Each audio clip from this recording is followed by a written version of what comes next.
Hi guys, happy Wednesday. I am doing a workout today that I like to do around this time of year. I spend a lot of time outside running and biking in the summertime, as you can tell by my ridiculous tan lines. And I don't always have as much time to lift in the gym as I would like. But that's great, because that's what summers are for. The problem is that I'm getting older, I'm in my 40s now. I have a tendency to get a little creaky if I don't do the functional work that I need to do to keep myself agile and quick for summers. So I wanted to show you some of the stuff that I do in the summer. I usually try and keep it under 30 to 45 minutes when I work out, maybe 2 or 3 times a week. And this is kind of some of the stuff I incorporate into my workouts. So I normally start out with a cardio aspect of something just quick and short. I'll either come in here after a ride or I'll just go for a quick run, maybe 5-10 minutes, just to kind of loosen my body up a little bit. And then I'll go right into a little bit of stretching and movement work, just to sort of prep my body, get my brain working. Just a couple side-to-side movements and just kind of exploring, spending about 30 to 45 seconds here and figuring out what my body's telling me today. Then from there, I'll go into some lunge work. Sometimes I'll get a little rotation. If my hips are extra tight, this is often a good chance for me to sort of realize that and do a little bit of extra work on them. Same thing here, I'll usually spend just a little bit, maybe, a minute or 2 minutes or so, working on opening my hips, getting my ankles and my knees mobile. Then from there, I'll do a little bit of upper body and core work, coming down kind of into an inchworm, into a plank, little shift back and forth, into a downward dog. Get those shoulders, upper cervical spine, mobile and moving. Mobile and moving, is that 2 things or 1 thing? And then just dropping down, knees toward the floor, coming down, back up. And then one of my favorite positions to keep reminding my body that I don't want to get old is just the low squat, the malasana. I couldn't do this a couple of years ago, and I don't even think I could do it for a short time in my 20s. So this is something that if you can't do, it's really great for your hips and your knees, and it's something to definitely practice and maybe make a goal for. So then usually I'll jump into the workout. Today's workout is 3 different groups of exercises. I have 3 exercises and I'm gonna do 3 sets of 10 for each exercise. Since we're still doing workouts at home, I basically have a towel and a couple of bands, and that's all I'm using today for the workout.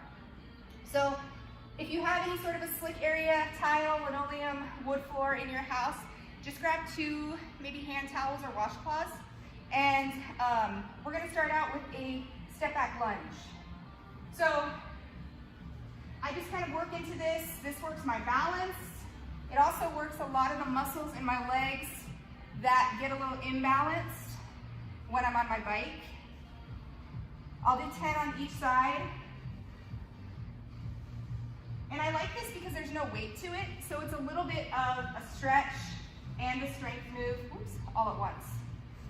Then from there, I'll take a second towel, come into a plank position, and then mountain climbers, back and forth. You can have some fun with this, do a little slide, do a little dancing, do some circles. This is really great for hip mobility and obviously core work. Then from there, I'll do some hamstring and glute work. Coming down onto the floor, I'll press the hips up as high as I can, which is not very high, and then just coming in for 1 and 2, back and forth. If you want to take it a little bit more challenging, you can come up with both heels, extend out, pressing up. So for all of those, I'll do maybe 10 step back lunges on each side, 3 sets, maybe 20 mountain climbers on each side for 3 sets, and then for these I'll do 10 to 15, just depending on how I'm feeling that day. So that's my first group of exercises that I'll do. I'll spend about maybe 5 to 8 minutes on that group of exercises. Then from there, I do some band work.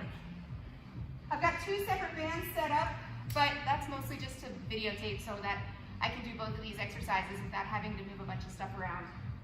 So shoulders are going to be back and down. Then I'm just going to be pressing straight back, coming halfway up, and really taking my time as I come out, working on that contraction through the triceps.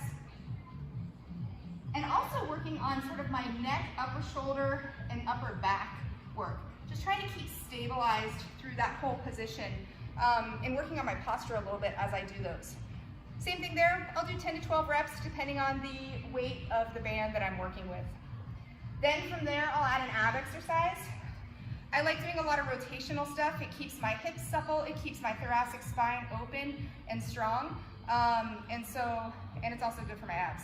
So grabbing on, stacking the hands across, and then just rotating from side to side. If I want to make it a little harder, I just move a little farther away. The key with this exercise is that we want to keep the legs out of it. So we don't want to push through with the legs unless you're really trying to work on a super heavy band in a big power move. This is more about the core and the rotation. So just back and forth. Same thing, do about 10 or 15, 3 sets of each on each side. The last exercise that I'll do, which is one of my favorites, I have not so great shoulders. I have a tendency to land on them or on my neck, and over the years, a lot of whiplash. I manage my shoulder pain, but I have to be pretty careful about it. So one of the things that I'll do is I'll tuck my elbow into the side. It's actually a little too hard. Okay, there we go.